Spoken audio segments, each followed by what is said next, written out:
പല അലിഗേഷൻസ് വരാറുണ്ട്. ഇപ്പോൾ ഒരു ആർട്ടിസ്റ്റ് എന്ന നിലയിൽ അദ്ദേഹം സിനിമയിൽ എങ്ങനെയായിരുന്നു? ഷൈൻ ടോം ചാക്കോയെ ഞാൻ ആദ്യം തന്നെ ഇങ്ങനൊരു ആക്ടർ ഉണ്ടെന്നറിയുന്നത് തന്നെ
honestly I forgot to tell.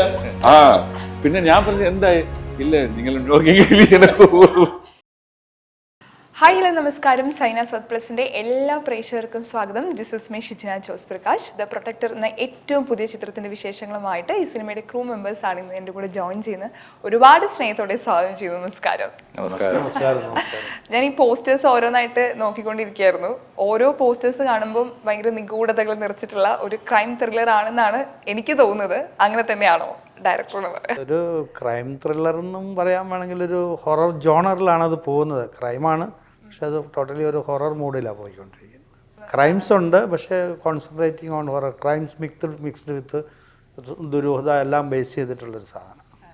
ഇപ്പം ഞാനിങ്ങനെ ഇന്റർവ്യൂ തൊട്ട് മുമ്പേ സാറ് ചെയ്ത ഓരോ സിനിമകൾ നോക്കായിരുന്നു. 1992 മുതൽ എനിക്കിത് 2025 വരെ, അതായത് 33 വർഷം സാറ് സിനിമയിൽ സജീവമായിട്ടുണ്ട്. അപ്പോൾ ഓരോ സിനിമകൾ തിരഞ്ഞെടുക്കുമ്പോഴും നമുക്കൊരു പ്രതീക്ഷയുണ്ട് ഇത് എന്തെങ്കിലും ഒരു ഡിഫറെൻ്റ് ആയിട്ടുള്ളൊരു മൂവി ആയിരിക്കുന്നു. എന്തുകൊണ്ടാണ് പ്രൊട്ടക്ടർ ചൂസ് ചെയ്തത്? the character what ഞാൻ എന്ത് ചെയ്തു അത് it really appealed to me and I thought I will give it a shot. And Shiny Tom Chacko is one of the most talked about and upcoming hero, and to work with him definitely it's a pleasure. Number director Manu, such a nice person, and the way he shot the film and the way he I did a very crucial role for the film. Actually, after 4-5 days, it was really wonderful. And I think I've given my best for the character what I'm doing in this. Yes. മലയാള സിനിമയ്ക്ക് ഒരു നായികയെ കൂടെ കിട്ടിയിരിക്കുകയാണ്, Diana. ഈ സിനിമയിൽ എങ്ങനെയാണ് Diana വരുന്നത്? കഥ ഭയങ്കര ഇഷ്ടപ്പെട്ടു. അത് കേൾക്കുമ്പോൾ തന്നെ എനിക്ക് ഇഷ്ടപ്പെട്ട ഒരു കഥയാണ്. പഴയ സ്റ്റൈൽ സിനിമ. ഞാൻ ഇവിടെ ജനിച്ചതാണ്, അതുകൊണ്ട് ഈ പഴയ സിനിമയൊക്കെ കണ്ടിട്ടാണ് വളർന്നത്. അവിടെ സെറ്റിൽ ആണെങ്കിലും അതിൻ്റെ ഒരു കൾച്ചർ, അതിൻ്റെ ഒരു ഹിസ്റ്ററി ഉണ്ട്. അതുകൊണ്ട് എനിക്കിങ്ങനത്തെ ഈ പഴയ സ്റ്റൈൽ ഇല്ലത്തിലേതും മനയിലത്തേതും പ്ലസ് ഒരു ഹൊറർ മിസ്റ്ററി ത്രില്ലർ ആയിട്ടുള്ളതൊരു എല്ലാവർക്കും കാണാൻ പറ്റുന്ന, എല്ലാവർക്കും ഒരു എനിക്ക് വളരെ ഇഷ്ടപ്പെട്ട ഒരു സ്ക്രീൻ പ്ലേ ആയിരുന്നു. അന്നേരം പിന്നെ അതിനെക്കുറിച്ച് അത് ഇൻട്രസ്റ്റ് വന്നു കഴിഞ്ഞാൽ പിന്നെ അതിൻ്റെ ഫോളോ അപ്പും പിന്നെ ഓഡിഷൻ അതൊക്കെ നേരിട്ട് വരാൻ പറ്റുമല്ലോ. അതൊക്കെ ഇങ്ങനെ ഈ ഓൺലൈനിൽ വീഡിയോ ഓഡിഷനും അങ്ങനത്തെ ഒക്കെ. അങ്ങനെയാണ് നമ്മൾ കുട്ടിക്കാലത്ത് കേട്ടിട്ടുള്ള പഴയ ഒരു കഥകൾ പോലത്തെ ഉള്ള ഒരു സിനിമ. എക്സാക്ട്ലി, അതാ പഴയ സ്റ്റൈലത്തെ ഒരു നെസ്റ്റാൾജിയ ഫാക്ടറിന്. ഇപ്പം കുറേ ഇപ്പം ഇറങ്ങുന്ന പടങ്ങളെല്ലാം ഇങ്ങനെ ഒരു മോഡേൺ സ്റ്റൈല്, എല്ലാവരും മോഡേണൈസ്ഡ് സോഷ്യൽ മീഡിയ സ്റ്റൈൽ എല്ലാം ഉണ്ട്. പക്ഷെ അതിൻ്റെ ഇടയ്ക്കൊരു നല്ല ഒരു പഴയ രീതിയിലുള്ള ഇത് വരുമ്പം ഒരു ഇൻട്രസ്റ്റിംഗ് ആയിട്ടുള്ള അങ്ങനത്തെ ഒരു വ്യത്യാസപ്പെട്ടത് കണ്ടപ്പം അത് എക്സാക്ട്ലി. ഈ UK US ആളുകള് നമ്മളെക്കാട്ടും ഒരുപാട് സിനിമയെ സ്നേഹിക്കുന്ന, കലയെ സ്നേഹിക്കുന്ന ആളുകളാണെന്ന് ഞാൻ കേട്ടിട്ടുണ്ട്. അതുകൊണ്ടാണ് ഒരു സിനിമ പ്രൊഡ്യൂസ് ചെയ്യാം എന്നൊരു തീരുമാനത്തിലെത്തുന്നത്. അത് കലയോടുള്ള സ്നേഹം കൊണ്ട് തന്നെയാണ് സിനിമ പ്രൊഡ്യൂസ് ചെയ്യാൻ തീരുമാനിക്കുന്നത്. അതിൻ്റെ ഇടയിൽ എൻ്റെതായ വ്യക്തിപരമായ ചില അജണ്ടകളൂടെ ഉണ്ടെന്ന് വിചാരിച്ചോളൂ. അപ്പം ഇതിനകത്ത് ഞാൻ ശരിക്കും പറഞ്ഞ സിനിമയിലേക്ക് വന്നത് ഒരു എന്നാ പറയുന്ന ഒരു ലിറിക്സ് റൈറ്റർ എന്ന നിലയിലാണ്. അപ്പോൾ അതാണ് എൻ്റെ ഒരു ഈ സിനിമയോടുള്ള പാഷന് കാരണം, സിനിമയിൽ പാട്ട് എഴുതുക എന്നുള്ളത്. അപ്പം അങ്ങനെ ഒരു സിനിമ മുമ്പ് വന്നിട്ടുണ്ട്. അത് കഴിഞ്ഞ് അതിൻ്റെ പേരാണ് ഒരു നല്ല കോട്ടയംകാരൻ എന്ന് പറഞ്ഞാൽ, അതൊരു ബയോപിക്കായിരുന്നു, ചെറിയ പടമായിരുന്നു, ഒരു 5 കൊല്ലം മുമ്പ്. അങ്ങനെയാണ് സിനിമയ്ക്ക് വന്നത്. അതിനുശേഷം പിന്നെ അതിനകത്ത് അഭിനയിക്കാൻ കൊണ്ട് വന്നു. അപ്പം പിന്നെ സിനിമയായിട്ട് കുറച്ചുകൂടെ കൂടുതൽ അടുത്തു. പിന്നെ അതിനോടുള്ള പാഷൻ കൊണ്ട് സിനിമ അന്ന് തൊട്ട് ഒരു പുതിയ സിനിമ നിർമ്മിക്കാൻ വേണ്ടിയുള്ള പ്ലാൻ ഉണ്ടായിരുന്നു. അപ്പോൾ അതിന് ഞാൻ കുറച്ച് വർഷങ്ങളായിട്ട് അതിനുള്ളൊരു ഫൈനാൻഷ്യലി ഉള്ള പ്രിപ്പറേഷനോട് കൂടി തന്നെ ഈ നമ്മളതിനുള്ള പറ്റിയൊരു കഥ വേണമല്ലോ. അപ്പോൾ ഈ കഥ എന്ന് പറയുമ്പോൾ ഞാൻ ആദ്യം തന്നെ മുൻപുള്ള ഇൻ്റർവ്യൂവിലും പറഞ്ഞായിരുന്നു. അപ്പം ഈ ഒരു ജോണർ തിരഞ്ഞെടുക്കാൻ കാരണം ഇത് ഇങ്ങനെയുള്ള ജോണറിന് കാലഹരണപ്പെടാത്തതാണത്.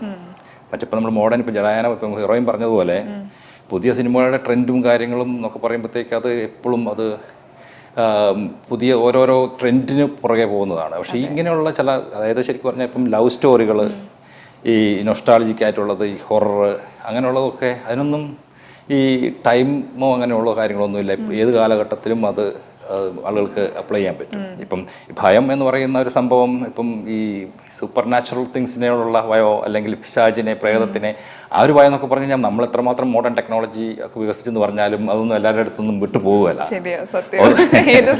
കറണ്ട് വന്നപ്പോഴത്തേക്ക് പിശാചുകളെല്ലാം ഒളിച്ചു പോയി എന്നൊക്കെ പറയുന്നെങ്കിലും പെട്ടെന്ന് വന്നപ്പം, പക്ഷെ ഇപ്പോഴും ആളുകളുടെ മനസ്സിൽ ഒരു ഇരുട്ടിൽ ഒറ്റപ്പെട്ടു പോയി കഴിഞ്ഞാൽ ഒരുപ്പെട്ട ആളുകൾക്കെല്ലാം തന്നെ പകല് വളരെ ധൈര്യശാലികളാണെന്ന് പറയുന്ന ആളുകൾക്കും ചെറിയൊരു പേടിയൊക്കെ അത് ഞങ്ങൾക്ക് മനയിൽ, ആ പറയുന്ന മനയിൽ ഞങ്ങൾക്ക് അനുഭവപ്പെട്ട് നമുക്ക് സ്വയം അനുഭവപ്പെട്ട കാര്യങ്ങളാണ്.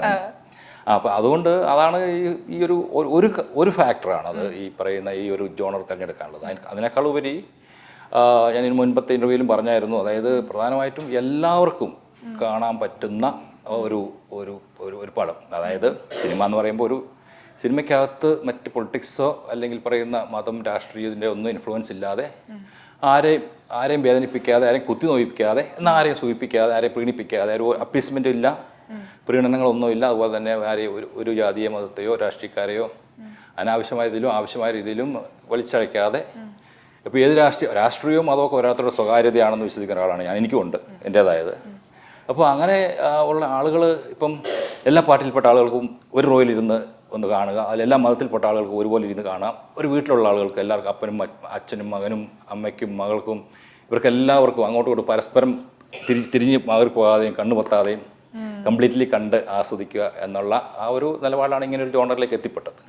ഇപ്പം ഈ ഹൊറർ മൂവീസ് ഷൂട്ട് ചെയ്യുന്ന സമയത്ത്, ഇപ്പോൾ മണിച്ചിത്ര താഴൊക്കെ ഷൂട്ട് ചെയ്യുന്ന സമയത്ത് പറയായിരുന്നു അങ്ങനെയുള്ളൊരു പ്രേതത്തിൻ്റെ ഒരു ഫീൽ നമുക്ക് കിട്ടുന്നു. ഈ സിനിമ ഷൂട്ട് ചെയ്യുമ്പോൾ എങ്ങനെയായിരുന്നു? നിങ്ങൾക്ക് അങ്ങനെ ഫീൽ ചെയ്തിട്ടുണ്ട് ഒരു സൂപ്പർ നാച്ചുറൽ പവറൊക്കെ? അല്ല, അതെന്താ വെച്ചാൽ അവിടുത്തെ ഒരു അറ്റ്മോസ്ഫിയർ നമുക്കങ്ങനെ വരും. കാരണം വെച്ചാൽ നമ്മളൊരു ഗ്രൂപ്പായിട്ട് വർക്ക് ചെയ്യുമ്പോൾ അങ്ങനെ ഫീൽ വരുന്ന ലൈറ്റ്സും അതും ഇതെല്ലാം ആയിട്ട്. സപ്പോസ് പെട്ടെന്നൊന്ന് ജനറേറ്റർ ഫെയിലാകുക, അല്ലെങ്കിൽ എന്തെങ്കിലും നമ്മൾ ഇലക്ട്രിസിറ്റിയെ ഡിപ്പെൻഡ് ചെയ്ത് മറ്റുള്ള നമ്മുടെ പവർ KCBയുടെ ഇതൊക്കെ പെട്ടെന്നൊന്ന് ഓഫായി പോവുക സ്വാഭാവികമായിട്ടും. സപ്പോസ് നമ്മൾ പാക്കപ്പ് ചെയ്തിരിക്കുന്ന ഒരു സമയം തന്നെ വിചാരിച്ചു, ബാക്കി ജനറേറ്ററും ലൈറ്റ്സും എല്ലാം ഓഫായിരിക്കും. നമ്മുടെ സപ്പോർട്ട് എന്ന് പറഞ്ഞാൽ അവിടുത്തെ ലോക്കൽ എനർജിയാണ്. ആ എനർജി കൂടെ ഒന്ന് മിസ്സായി അല്ലെങ്കിൽ എന്താണെന്ന് വെച്ചാൽ നമ്മളവിടെ ടോട്ടലി ഭയങ്കര ഒരു പാനിക്കായി പോകും. കാരണം അടുത്ത് നിൽക്കുന്ന ആരാണെന്ന് അറിയാൻ പറ്റില്ല. നമ്മൾ ചെയ്തുകൊണ്ടിരിക്കുന്ന ഹൊറർ പടമാണ്. പിന്നെ ആ കെട്ടിടം തന്നെ ഭയങ്കര ദുരൂഹത തോന്നിക്കുന്ന ഒരു കെട്ടിടം. അതായത് ഏകദേശം ഒരു 50 സെൻറ്റ് സ്ഥലത്തോളം തന്നെ കെട്ടിടം. ഈ കെട്ടിടത്തിൻ്റെ അകത്ത് എത്ര മുറി ഉണ്ടെന്നൊന്നും ആർക്കും അറിയില്ല. ഈ പോസ്റ്ററിൽ കാണുന്ന അതെ ചിക്കാനമ്മന എന്നാ പറയുന്നത്, ചിക്കാനമ്മന. അതായത് ഓൾറെഡി അങ്ങനെ ഒരു ദുരൂഹതയുണ്ട് അതിൽ. നമ്മൾ ഒറ്റപ്പെട്ടു പോയി കഴിഞ്ഞാൽ നമുക്ക് പെട്ടെന്ന് പേടി തോന്നും. എത്രയും പെട്ടെന്ന് ആ പ്രമൈസസ് വിട്ട് പോകാനേ തോന്നത്തുള്ളൂ. എല്ലാരും ഗ്രൂപ്പായിട്ടായിരുന്നു അതുകൊണ്ട് ഒറ്റക്കൊറ്റയ്ക്ക് ആരും അവിടെ പകലൊക്കെ ധൈര്യം ഉണ്ടല്ലോ. രാത്രി എല്ലാവരും അല്ല, അത് നമ്മുടെ യൂണിറ്റുകാരുടെ കേസ് ഞാൻ പലപ്പോഴും ആലോചിക്കുന്നുണ്ട്. ഇപ്പോൾ നമ്മൾ പാക്കപ്പ് പറഞ്ഞു കഴിഞ്ഞാൽ ഉടനെ ബാക്കി എല്ലാവരും സ്ഥലം വിടും. യൂണിറ്റുകാർ ഇതെല്ലാം മടക്കി കെട്ടി ലൈറ്റ് ഓഫ് ചെയ്ത് വരുമ്പം അതിലൊരുത്തൻ ഒറ്റപ്പെട്ട് പോയി കഴിഞ്ഞാൽ അവിടെയാണ് തപ്പിയെടുക്കാൻ പോലും പറ്റത്തില്ല. അതുപോലത്തെ റൂംസും കാര്യങ്ങളെല്ലാം. പിന്നെ എല്ലാ മുറിക്കും വേറെ വേറെ എൻട്രൻസസും എക്സിറ്റ്സും എല്ലാം ഉള്ളത് കൊണ്ട് എവിടുന്ന് കയറി വരുന്ന സ്ഥലത്തുനിന്ന് തന്നെയല്ല കയറി ഇറങ്ങി പോകുന്നത്. അതുകൊണ്ട് ആരാ വരുന്നത്, എന്നതാണ് കേൾക്കുന്ന ഒച്ച എവിടുന്ന് വരുന്നതാണെന്ന് അതൊക്കെ അങ്ങനെ ഒരു 100-year-old very old, really old. അതിന്റെ ഹിസ്റ്ററിയും who knows. അതെ അതെ. സാർ ഇതിലൊക്കെ വിശ്വസിക്കുന്നുണ്ടോ? ഈ ഒരു സൂപ്പർ നാച്ചുറൽ വിശ്വസിക്കുന്നുണ്ടോ? No. There is something above, that's all. some power, right? Yeah. And there is positive and negative, that's all. ഈ പേയ് പിടിച്ചിരിക്ക് പിശാച് പിടിച്ചിരിക്കല്ല I don't അല്ല, അത് നമ്മൾ ഓൾറെഡി ഈവൻ നമ്മൾ പഠിച്ച പല ഗ്രന്ഥങ്ങളിലാണേലും ബൈബിളിലൊക്കെ ആണെങ്കിലും പറയുന്നുണ്ട്. ഗ്രേസ്ഫുൾ ഇതുപോലെ തന്നെ മറ്റേ നെഗറ്റീവ് എനർജികളുണ്ട്. ഈവൻ അത് പലയിടത്തും പറയുന്നുണ്ടല്ലോ. അതെ, അതങ്ങനെ ദൈവം ഉണ്ടെങ്കിൽ കൺസെപ്റ്റ് ഉണ്ടല്ലോ. ദൈവത്തിൽ വിശ്വസിക്കുന്ന ഒരാൾക്ക് ആ ഒരു അങ്ങനെയുള്ളൊരു സൂപ്പർ നാച്ചുറൽ ആയിട്ടുള്ള ഒരു നെഗറ്റീവ് ആയിട്ടുള്ള ആ ഒരു പിശാച് അല്ല, അതിന് പല പേരുകളിൽ നമ്മൾ ലൂസിഫർ എന്ന് പറഞ്ഞ കൺസെപ്റ്റ് തന്നെ ഉണ്ടല്ലോ, അവിടെ നിന്നാണ് വരുന്നത്. അപ്പോൾ അങ്ങനെയുള്ളപ്പം നമുക്കൊരു വിശ്വാസിയെ സംബന്ധിച്ചോളം അതുകൂടെ വിശ്വസിച്ചേ പറ്റൂ എന്നുള്ളൊരു അവസ്ഥയിലേക്കാണ് വരുന്നത്. അപ്പം അതിനകത്ത് കണ്ടുപരിചയമുണ്ടോ എന്ന് ചോദിച്ചു കഴിഞ്ഞാൽ നേരിട്ട് നമ്മൾ basically if you are positive, everything will look positive. Exactly. Plus, you don't have to believe in the supernatural to be scared. അങ്ങനത്തെ ഒരു You have a lot of things to worry about other than worry about that. വിശ്വാസം മാത്രമല്ല, പാമ്പ് കൊണ്ട് അതിൻ്റെ അകത്ത്. ഇപ്പൊ എനിക്കറിയാം, എത്ര ഇന്റർവ്യൂസ് ചെയ്തെങ്കിലും സാറിനോട് യുഗപുരുഷൻ എന്ന സിനിമയെ കുറിച്ച് ചോദിച്ചു കാണും ഒത്തിരി ആളുകൾ. 2010 റിലീസായിട്ട് ചിത്രം ഇപ്പോഴും PSC എക്സാമിന് ആ സിനിമ ആളുകൾ കാണാറുണ്ട്. യുഗപുരുഷൻ എന്ന സിനിമയിൽ സാർ എത്രത്തോളം പ്രിപ്പറേഷൻ നടത്തിയിട്ടുണ്ട് ആ ക്യാരക്ടർ ചെയ്യാൻ വേണ്ടിയിട്ട്? Yeah, but definitely as an actor எனக்கு വളരെ ഒരു I should be lucky and I'm gifted, I'm blessed to do that role. I was really honored. I mean, I don't have words to say how I felt. പക്ഷെ ചെയ്യുമ്പോൾ ഒരു ചെറിയ ഒരു പേടി ഇരുന്നത് എങ്ങനെ വരും എന്നെങ്കിൽ അവിടെ ഇരിക്കുന്ന എല്ലാവർക്കും നാരായണഗുരു അറിയൂ. അപ്പോൾ they should get satisfied with my performance. അങ്ങനെ ഇരിക്കുമ്പോൾ ആ പേടി ഇരുന്നു. പക്ഷേ ഫിലിമെല്ലാം ഷൂട്ട് ചെയ്ത് കഴിഞ്ഞു. പിന്നെ ചെന്നൈയിലെ ഒരു പ്രിവ്യൂ ഇട്ടു ഗുഡ് ലക്ക് തിയേറ്ററിൽ. അച്ഛൻ അമ്മയെല്ലാം വന്നിരുന്നു. പിന്നെ lot of good moments in that movie. പിന്നെ അച്ഛൻ ആ ഫിലിമിനെ കണ്ടു, he cried and he fell down. He was crying unconsolably and പറഞ്ഞു I am really proud to be your father. പിന്നെ അതിന് ഇന്നൊരു ഒരു ഇൻട്രസ്റ്റിംഗ് ഒരു വിഷയം നടന്നു. ആ ഫിലിം കണ്ട പിന്നെ എൻ്റെ വൈഫ് എൻ്റെ അടുത്ത് 3 days പക്കത്തിൽ പടുത്തിട്ട് honestly I forgot to tell. പിന്നെ ഞാൻ പറഞ്ഞു എന്തായി ഇല്ല നിങ്ങൾ നമ്മുടെയൊക്കെ ശ്രീനാരായണ ഗുരുവിന്റെ ഒരു മുഖം വരുമ്പോൾ സാറിനെ ആയിരിക്കും. And I am not like that. I am basically a very jovial and outward and extrovert. So that movie gave me a lot of moments. Yeah. ഇപ്പൊ ഒരു 15 വർഷത്തിന് ശേഷമാണ് ഒരു സിനിമ സംവിധാനം ചെയ്യുന്നത്. സിനിമ മാറിക്കൊണ്ടിരിക്കുകയാണ് ഓരോ ദിവസവും. അപ്പം 15 വർഷത്തിൽ ഒരു സിനിമ സംവിധാനം ചെയ്യാൻ വേണ്ടി പോകുമ്പോൾ എത്രത്തോളം ടെൻഷൻ ഉണ്ടായിട്ടുണ്ട്? അല്ല, ടെൻഷൻ ബേസ് ഞാൻ ഇതിനു മുമ്പ് 3 പടം ചെയ്ത് റിലീസ് ചെയ്ത ആളാണ്. അപ്പോൾ ആയുർവേദമൊക്കെ നന്നായിട്ട് ഓടിയ പടമാണ്. 60 ഡേയ്സോളം എറണാകുളത്ത് ഓടിയ ഒരു പടം.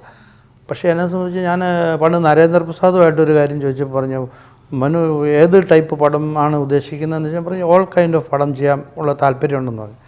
അപ്പോൾ അതൊരു ഹ്യൂമൻ ബീയിങ്ങിന് പോസിബിൾ ആണോ എന്ന് പുള്ളി ചോദിച്ചു. പക്ഷേ എന്നെ സംബന്ധിച്ച് നമ്മൾ ക്രാഫ്റ്റ് ബേസിൽ നമ്മൾ പഠിച്ചു കഴിഞ്ഞാൽ ഏത് ജോണറും എങ്ങനെ നമുക്ക് ചെയ്യാൻ പറ്റും. കാരണം വെച്ചാൽ അത് നമുക്കൊരു ചലഞ്ചിങ് ആയിട്ട് നമുക്ക് എടുത്തു കഴിഞ്ഞാൽ ചെയ്യാൻ പറ്റുന്നേ ഉള്ളൂ. പിന്നെ പുതിയ കാലഘട്ടത്തിനനുസരിച്ച് മാറുക എന്ന് പറഞ്ഞാൽ ഡിപ്പെൻഡ്സ് അപ്പോൺ ദ സബ്ജക്റ്റ്. കാലഘട്ടത്തിന് അതീതമായിട്ട് അല്ലെങ്കിൽ അഡ്വാൻസ്ഡ് ആയിട്ട് പോവുകയും ചെയ്യുന്ന സബ്ജക്റ്റുകൾ ചെയ്യുമ്പോൾ ചലഞ്ചിങ് കൂടും എന്നുള്ളത് മാത്രമേ. പക്ഷേ ഇംപ്ലിമെൻറ്റേഷനിൽ നമുക്ക് വലിയ പ്രശ്നമില്ലത്. ഇതെല്ലാം ഓരോ പല ബ്ലെൻഡുകളാണല്ലോ. നമ്മളൊരു സ്റ്റോറി മാത്രം കൺസീവ് ചെയ്ത് പോകുന്നതല്ല, അതിൻ്റെ ബാക്കി എല്ലാ ചേരുവകളും ചേരുമ്പോഴാണ് ഒരു പടമാകുന്നത്. ഒരു ഇൻഡിവിജ്വലിൻ്റെ ക്രാഫ്റ്റ് അല്ലത്. അപ്പോൾ ഇപ്പം നമ്മളിപ്പോൾ തന്നെ നമ്മുടെ ഈ പടം നമ്മൾ ഫൈനൽ സ്റ്റേജ് റീ റെക്കോർഡിങ് കഴിയുമ്പോഴത്തേക്കാണ് നമ്മളത് ഫുൾ പവർഫുൾ സ്ട്രെങ്ത്തിലേക്ക് വന്നത്. കാരണം എന്താ വെച്ചാൽ ഓൾറെഡി ഹൊറർ മൂവീസിനൊക്കെ വളരെ ഇമ്പോർട്ടൻ്റ് ആണ് ബാക്ക്ഗ്രൗണ്ട് സ്കോറിങ്, എഫക്ട്സ്, ബാക്ക്ഗ്രൗണ്ട് സ്കോറൊക്കെ വളരെ ഇമ്പോർട്ടൻ്റ് ആണ്. അപ്പോൾ അത് 100% നമ്മുടെ ഇപ്പോഴത്തെ ബീജിയം ചെയ്ത സജോ ജോൺ എന്ന് പറഞ്ഞ നമ്മുടെ മെമ്മറീസ് അങ്ങനെയുള്ള പടങ്ങൾ ചെയ്ത് സജോ ജോണാണ് ചെയ്തത്. 100% അത് നമുക്ക് സാറ്റിസ്ഫൈഡ് ആയിട്ട് കിട്ടിയിട്ടുണ്ട്. അപ്പോൾ അതൊക്കെ പടത്തിൻ്റെ മൈലേജ് കൂട്ടാൻ സഹായിച്ചിട്ടുണ്ട്. അപ്പോൾ ഒരു ടീം വർക്കാണിത്. അപ്പോൾ ടീം ഉണ്ടെങ്കിൽ എന്തും പോസിബിളാണ്. സാറിന്റെ എന്തെങ്കിലും പാട്ടുകൾ? 3 പാട്ട് എഴുതിയിരിക്കുന്നത് റോബിൻ സാറാണ്. 3 പാട്ട് നോട്ടീസബിൾ പാട്ട് തന്നെയാണ്. MG ശ്രീകുമാർ ചിന്മയി പാടിയ ഒരു ഡ്യുവറ്റ് ലവ് സോങ് ഉണ്ട്. വളരെ ഫാസ്റ്റ് നമ്പറാണത്. നന്നായിട്ട് ഡയാന അതിൽ പെർഫോം ചെയ്തിട്ടുമുണ്ട്. പിന്നെ ഉള്ളത് ചിത്രചേച്ചി പാടിയ ഒരു അസാധ്യ താരാട്ട് പാട്ടുണ്ട്. പിന്നെ നരേഷ് അയ്യർ പാടിയ ഒരു വെറൈറ്റി സോങ് ഉണ്ട്. അപ്പൊ ഞാൻ തന്നെ പാടാൻ നമ്മൾ പറഞ്ഞ ആവശ്യമില്ല. വേണമെങ്കിൽ ഇപ്പൊ രണ്ടുപേരും പാടാട്ടോ. ഇതിനകത്ത് പാടാൻ സമ്മതിക്കാഞ്ഞുകൊണ്ട് എന്റെ ആ പാട്ടിന്റെ അതാവും മരടിച്ചു പോയി. അത് കറക്റ്റ് ആൻസറാ. പാടേണ്ടി വരില്ല, പാടേണ്ടി വരും ചിലപ്പോ. ആഗ്രഹം ആസ്പിരൻസി പോയി. ഇവരത് നശിപ്പിച്ചു കളഞ്ഞു. ഇനിയിപ്പോ അത് റിട്രീവ് ചെയ്തെടുക്കാൻ ബുദ്ധിമുട്ടാണ്. അതുകൊണ്ട് നമുക്ക് മറ്റു കാര്യങ്ങളിലേക്ക് പോകാം. പാട്ട് വിട്ടുകളാ. ഈ ആക്ടിങ്ങും ട്രൈ ചെയ്തിട്ടുണ്ട്. പോലീസ് വേഷം ആയിട്ട്. ഈ അഭിനയമോഹം മനസ്സിലുണ്ടോ? അഭിനയമോഹം മനസ്സിലില്ലായിരുന്നു. പക്ഷെ അഭിനയമോഹം ഞാൻ 5 വർഷം മുമ്പ് ക്യാമറയുടെ മുന്നിൽ ഒരു സാഹചര്യവശാൽ വന്ന് നിൽക്കേണ്ട അങ്ങനെ ഒരു ക്യാരക്ടർ ചെയ്തായിരുന്നു. ഞാൻ പറഞ്ഞ ഒരു പടം ചെയ്ത കാര്യം പറഞ്ഞായിരുന്നല്ലോ. അപ്പോൾ അന്ന് ഈ പാട്ടെഴുതാണ് തുടങ്ങിയത്. അവസാനം ഇത് അതിൻ്റെ നായകനായിട്ട് അഭിനയിക്കാൻ ആള് ഉണ്ടോയെന്ന് ചോദിച്ചാൽ ആളുകൾക്ക് കൊടുക്കാൻ സാമ്പത്തികമായിട്ട് ഈ റെമ്യൂണറേഷൻ കൊടുക്കാനുള്ള പൈസ ഇല്ലാത്തതിൻ്റെ പേരിൽ എന്നോട് തന്നെ അഭിനയിച്ചോളാൻ പറഞ്ഞു. അപ്പോൾ അങ്ങനെ ഞാൻ ആക്ടറായി.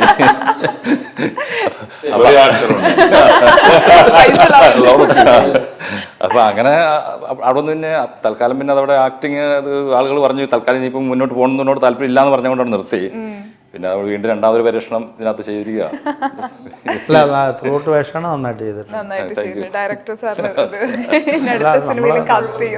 ഇത് ടോട്ടലി പ്രോജക്റ്റിനെ ബാധിക്കുന്ന ഒരു കേസാണല്ലോ. ഒരാളുടെ ആക്ടിങ് മോശം, അതുകൊണ്ട് നന്നായിട്ട് ചെയ്തിട്ടുണ്ടെന്നുള്ളത് ഞാൻ ആത്മാർത്ഥമായിട്ട് പറഞ്ഞത് തന്നെ. ഇപ്പം ഷൈൻ ടോം ഇപ്പോൾ ഓരോ സിനിമകൾ കഴിയുന്നവരും ആളുകൾക്ക് ഏറ്റവും ഇഷ്ടമുള്ള താരമായിട്ട് മാറിക്കൊണ്ടിരിക്കുകയാണ്. പല അലിഗേഷൻസ് വരാറുണ്ട്. ഇപ്പോൾ ഒരു ആർട്ടിസ്റ്റ് എന്ന നിലയിൽ അദ്ദേഹം സിനിമയിൽ എങ്ങനെയായിരുന്നു? നല്ല പെർഫോമൻസാണ് കാഴ്ചവെച്ചത്. നമുക്കത് 100% നന്നായിട്ട് തന്നെയുള്ള പെർഫോമൻസാണ്.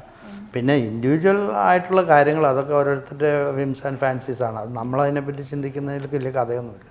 ഈച്ച് ഇൻഡിവിജ്വൽസിന് ഓരോരോ മൊറൈലുകളുണ്ട്, ഓരോരോ ചിന്താഗതികളുണ്ട്. How the output is coming to us which is beneficial to the public എന്നുള്ളത് മാത്രമേ നമ്മൾ നോക്കുന്നു. അതെ, നമ്മുടെ ഈ ക്യാരക്ടറോട് പുള്ളി 100% നീതി പുലർത്തിയിട്ടുണ്ട്. അത് ഞാൻ പറയുകയാണെങ്കിൽ ഇപ്പം ആസ് എ പ്രൊഡ്യൂസർ ആ ഒരു ക്യാരക്ടർ ഷൈൻ ടോം ജോക്ക് അല്ലാതെ വേറെ ആര് ചെയ്താൽ ഇത്രയും പെർഫെക്റ്റ് ആവുമോ എന്ന് എനിക്ക് ഉറപ്പില്ല. അത്രമാത്രം പെർഫെക്റ്റ് ആയിട്ടാണ് അത് ചെയ്തിരിക്കുന്നത്. ഒരു പ്രൊഡ്യൂസറായിട്ട് നിലയിൽ ഇപ്പം സിനിമ എന്ന് പറഞ്ഞ ഒത്തിരി പേരുടെ ഒരു ഉപജീവന മാർഗ്ഗമാണ്. കാരണം ഒരുപാട് പേര് അതിന് പുറകെ ഹാർഡ് വർക്കിംഗ് ഉണ്ട്. സിനിമ ഭയങ്കര ഈസി ആണെന്ന് ചിന്തിക്കുന്ന ഒത്തിരി ആളുകളുണ്ടല്ലോ. അപ്പോൾ ഈ സിനിമ റിലീസിന് മുമ്പ് തന്നെ ഇങ്ങനെ അലിഗേഷൻ, അതിൽ ഒരു സ്റ്റാർ വാല്യൂ നോക്കി സിനിമകൾ ചെയ്യുന്ന ഒത്തിരി പേരുണ്ട്. കാരണം അതൊരു ബിസിനസ് തന്നെയാണ്.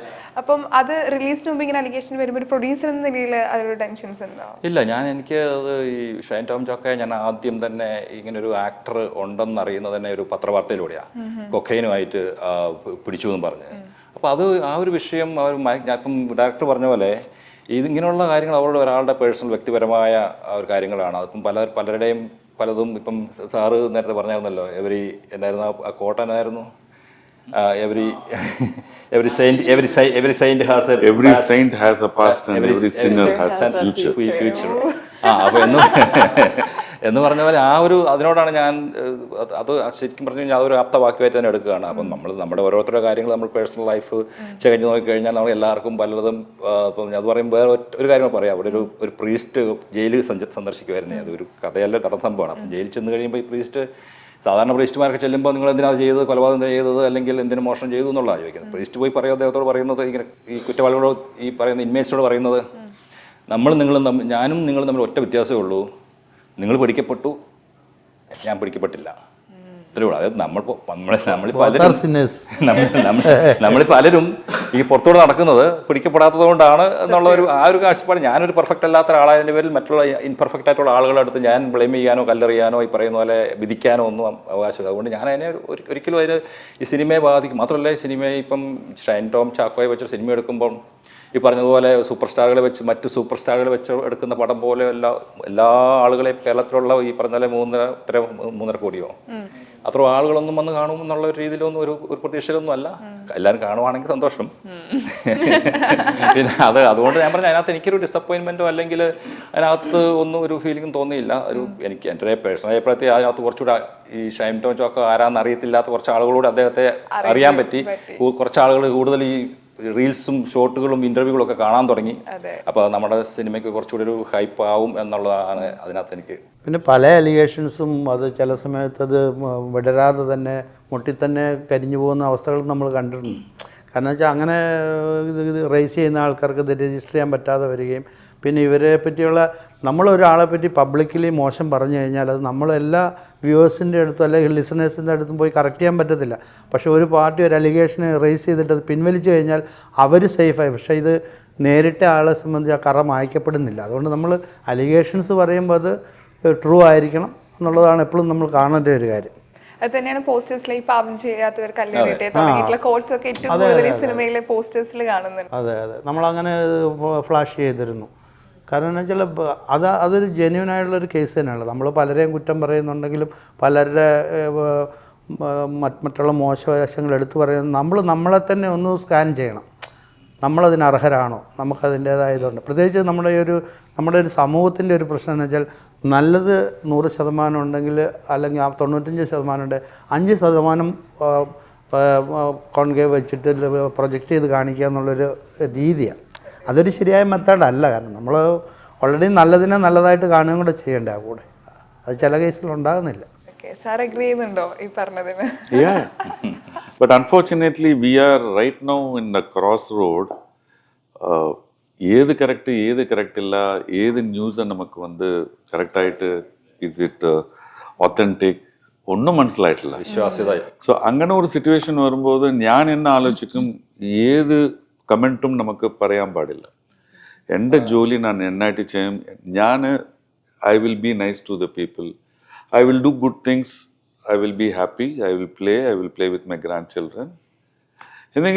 You cannot say anything.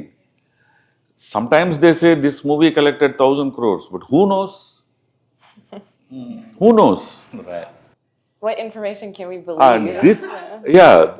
This media right now is, there should be, I think, some basic ethics to the job what you are doing, because people are watching it, and you should have that small bit of responsibility in giving news. Just because enakku oru 10 million views kittumengil, I cannot give crap in the. I think that's also because of the rise of social media and instant gratification and all of that. It's like sensationalizing news. So whatever gets people interested and hyped, നേരാകണമെന്ന് ആവശ്യമില്ല. ആളുകൾക്ക് അതാണ് വേണ്ടത്. But this same question you pose it to a little younger generation, they'll have a different perspective. That's true. Right. Yeah. Because I think nowadays, there is a common thing that the present generation, they are not saving money. Marriages are happening very fast and divorces are happening much faster than that. So where are we heading to? No one knows. A little bit of sacrifice, understanding each other, giving up certain things for your wife, your family, and all that is the roots of our culture and things. But now you don't know what is right. From your point of view, you're right. From my point of view, I am right. But there is something called in between. No, that in between was the one thing which was holding us together all these days. For example, a young girl and young boy, they get married, they have a kid. That's when they think about the parents. You come and stay with me, look after the kid. Joint family system was there. Now nuclear family came. And they said, no, they should have the private space, they should have their own privacy and things like that. But their privacy and their own private space, what happens when you get a kid? You need your parents. This and all was taught much before, and they had a joint family living together. Definitely. Living together taught you adjustments, respecting elders, learning from elders. And when you do a mistake, there are mama is there to correct you, mommy is there. So a lot of things are there. No, actually we are in a confused state now.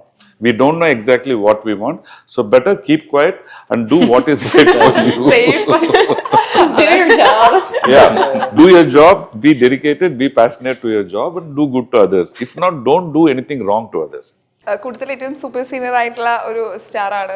So കാസ്റ്റിംഗിൽ വരുമ്പോൾ ഈ കഥാപാത്രം അദ്ദേഹത്തിന് കൊടുക്കും. Super senior ആയിട്ട് അങ്ങനെ തന്നെ select ചെയ്തിട്ടില്ലല്ലേ? അല്ല അതല്ല നമ്മളൊരു അല്ല ബേസിക്കലി നമ്മളൊരു സബ്ജക്റ്റ് എടുത്തു കഴിയുമ്പോൾ അത് ആര് ചെയ്താൽ നന്നാവും നമ്മൾ നോക്കും. നമ്മളതിൽ ഈക്വലൻ്റ് ആയിട്ടുള്ള പലരെയും റേറ്റ് ചെയ്യും. അത് കഴിയുമ്പോൾ നമ്മൾ ഇന്ന ആൾ ചെയ്താൽ ഇത് സേഫ് ആയിരിക്കും തോന്നുന്നിടയ്ക്കാണ് നമ്മൾ ലാൻഡ് ചെയ്യുക. അപ്പോൾ നമ്മുടെ ഇതിലിപ്പോൾ എന്ന് പറഞ്ഞാൽ തലൈവാസാറിൻ്റെ ഒപ്പം തന്നെ മൊട്ടരാജേന്ദ്രനുണ്ട്. അപ്പോൾ നമ്മളങ്ങനെ സെലക്ട് ചെയ്യുന്ന ആ ക്യാരക്ടർ ആര് ചെയ്യാൻ പറ്റും എന്നുള്ളതാണ് ചിന്തിക്കുന്നത്. അങ്ങനെയാണ് സാറിലേക്ക് എത്തുന്നതും ഒരു റിട്ടയർഡ് ഫോറൻസിക് ഉദ്യോഗസ്ഥൻ എന്നുള്ളൊരു ക്യാരക്ടറിലേക്ക് എത്തുന്നത്. അപ്പോൾ അങ്ങനെയുള്ള ഇതിൽ കൂടെയാണ് ഇത് ടോട്ടൽ ക്രൂസിന് അല്ലെങ്കിൽ കാസ്റ്റിംഗ് നമ്മൾ തീരുമാനിക്കുന്നത്. അപ്പം നേരിട്ട് നമ്മളങ്ങോട്ടൊരു വ്യൂ വെക്കുകയല്ലേ ചെയ്യുന്നത്. അത് ആര് ചെയ്തത് നന്നാവും എന്നുള്ളൊരു ചിന്തയിൽ നിന്ന് ഉരുത്തിരിഞ്ഞ് വരുന്നതാണിത്. അത് നല്ല കൈകളിൽ തന്നെയാണ് അതെ, That's how I came into this film.